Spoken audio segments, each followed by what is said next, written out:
Welcome to this week's End of Days Update, coming to you from Tulsa, Oklahoma. We had such a great time in Florida this last weekend. Both churches were so great, so hungry for the Lord. Amazing how everyone's so into the coming of the Lord.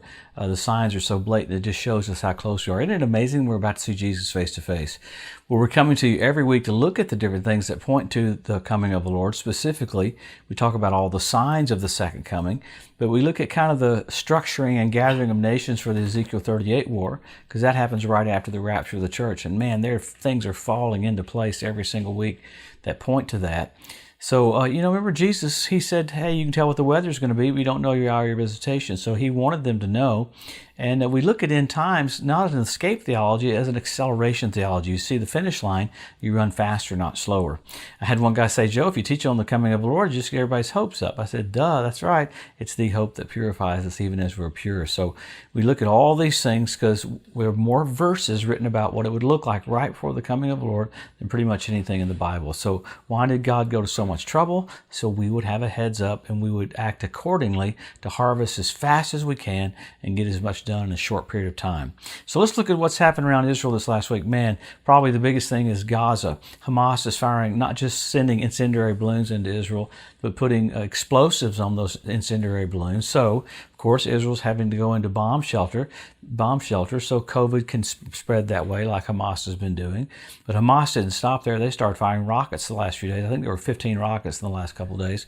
Israel responded with hammering them with tank fire and with fighter planes went into certain areas. So that's a big deal, but some other things happened about that we'll get to in a minute. And that's really probably having to do with Turkey. Turkey's getting ready to have a military exercise off the coast of Greece. Greece decided they would have a military exercise at the same time, so there could absolutely be explosive things happening with that. Because even like that secular newspaper person said a couple weeks ago about Turkey, they're basically going on mini wars completely all the way surrounding Israel so they can pretty much attack Israel. And that's exactly what their plan is doing. So with that, Hamas's leader from Gaza there on the southern part of Israel went up and met with the president of Turkey, going over things. This is interesting that Debka could even come up with this, going over different ways they could get armament down into Lebanon. In the middle of all that, Turkey ended up giving about 15 of their head guys passports, so Hamas's main people could go anywhere they want to go.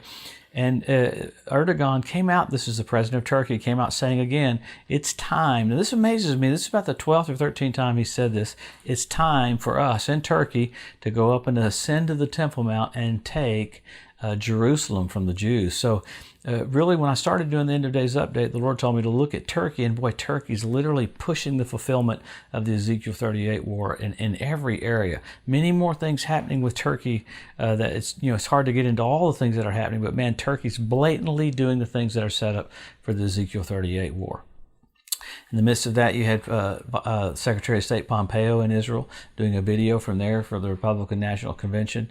He's really touting how cool it was for the United Arab Emirates to have a wonderful peace treaty with Israel. All the other Arab nations are kind of falling in place, wanting to do that. Now, as these things are set up like this is a false peace before the Antichrist comes on the scene and brings another false peace right there during the tribulation. So quite a few things that are blatant are going on right in front of our eyes. This one's kind of wild. Last week I forgot to talk about, we had an asteroid they found out after the fact come within 1,800 miles of the Earth. Now listen to the math of this. That's really close. That's crazy that they found out 2 days later. But last week you had that, 1,800 miles. The week before that you had one that was 18,000 miles. The week before that you had one that was 180,000 miles. You had that number 18 3 times in a row. How do you come up with 18? 666. 3 6s equal 18. So even asteroids are talking to us about there's something coming called the Antichrist.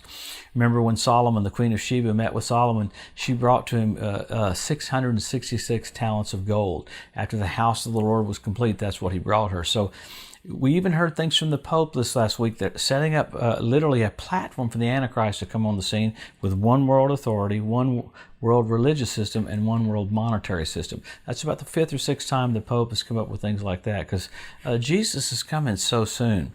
I am amazed at how blatant it's getting with all the nations that are around Israel doing the things that they're doing, because used to, they would try to keep things hidden, but man, it's just right in front of our face. Now, this is the coolest thing that's happened.